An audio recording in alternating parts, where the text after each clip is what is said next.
Welcome to the State College Weather Network, everyone. My name is Nate Althouse, and today we're going to take a deeper look into all the tornado warnings we've been experiencing here in State College recently.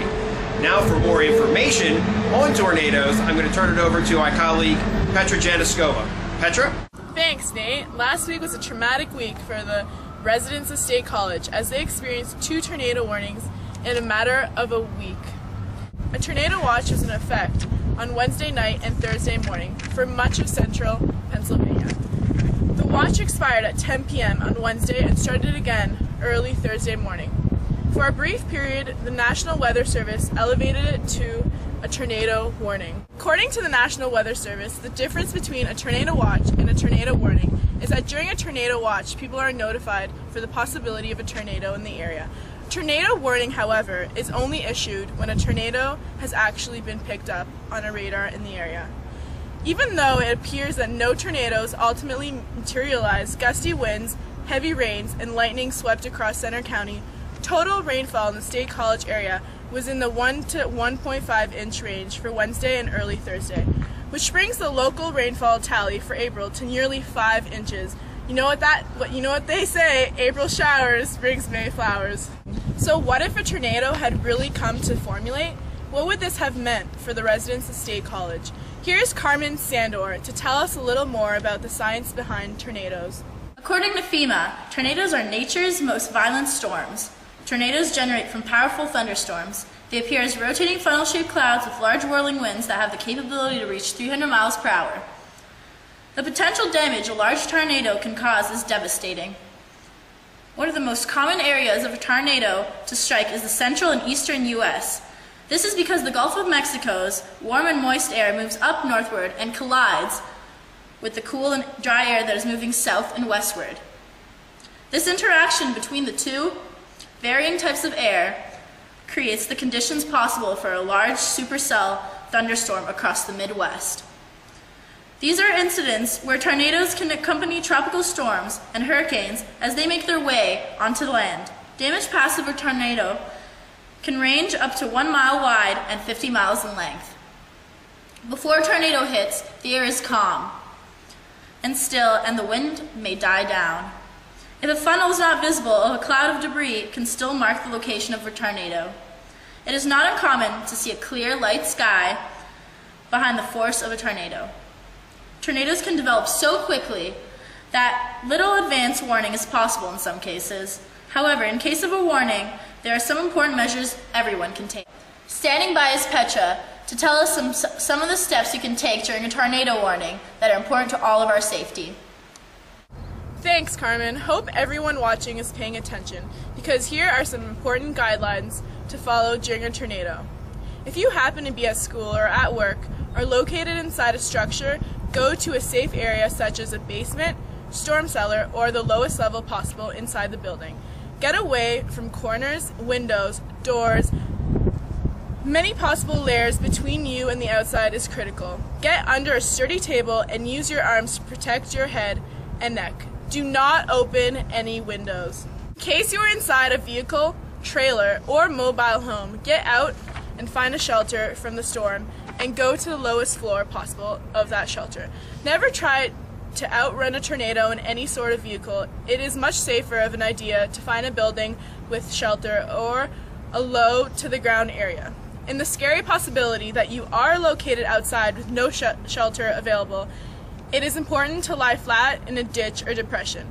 Covering your head with your hands is key, seeing as flying debris causes the most fatalities and injuries during a tornado.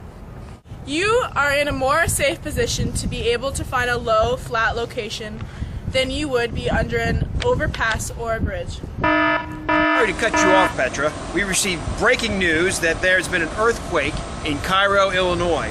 The earthquake has been measured as a 3.5 on the Richter scale. This earthquake is really not coming as a surprise, considering it is right on the New Madrid seismic zone, and scientists have been suspecting that that zone could be reactivated at some point within the next 50 years or so. Nate, have there been any casualties or injuries reported thus far?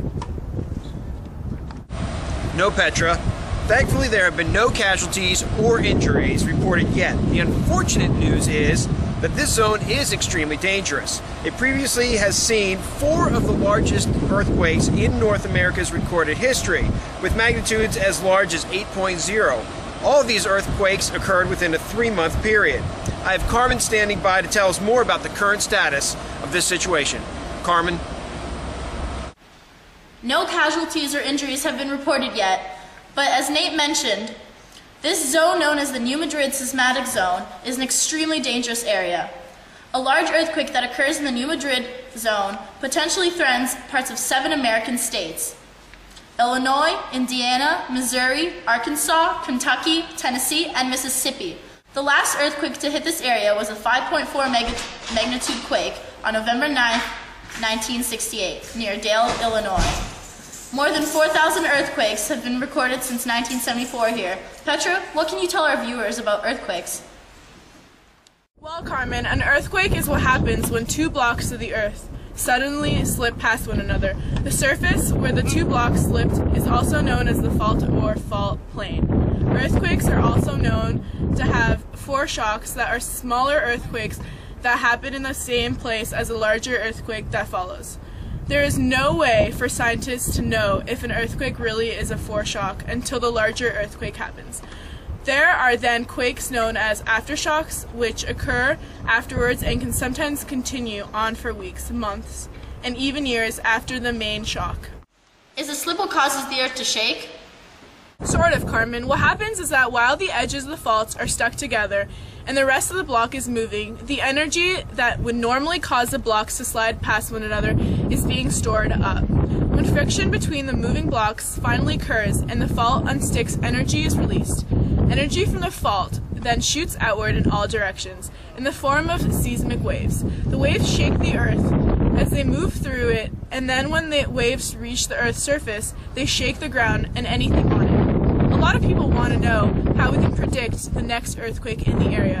When will they know? Unfortunately, Petra, predicting earthquakes is something that is unlikely for now. We use many different forms of information, such as plate motion rates, historic earthquakes, and peloseismic information, but there's no way to be completely specific or sure as to when an earthquake will strike. So how should people react in case of an earthquake?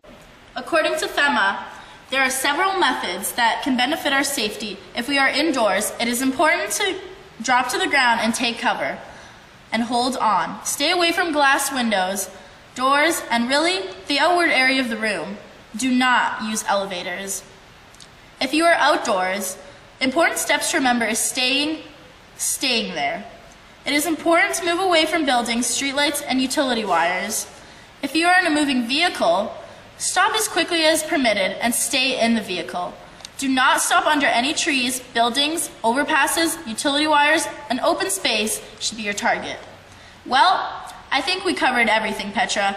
It is now time to send programming over to our sister station, where you can find more breaking news and updates on weather and the world. Hopefully everyone can stay safe and join us again tomorrow. Have a good evening, ladies and gentlemen.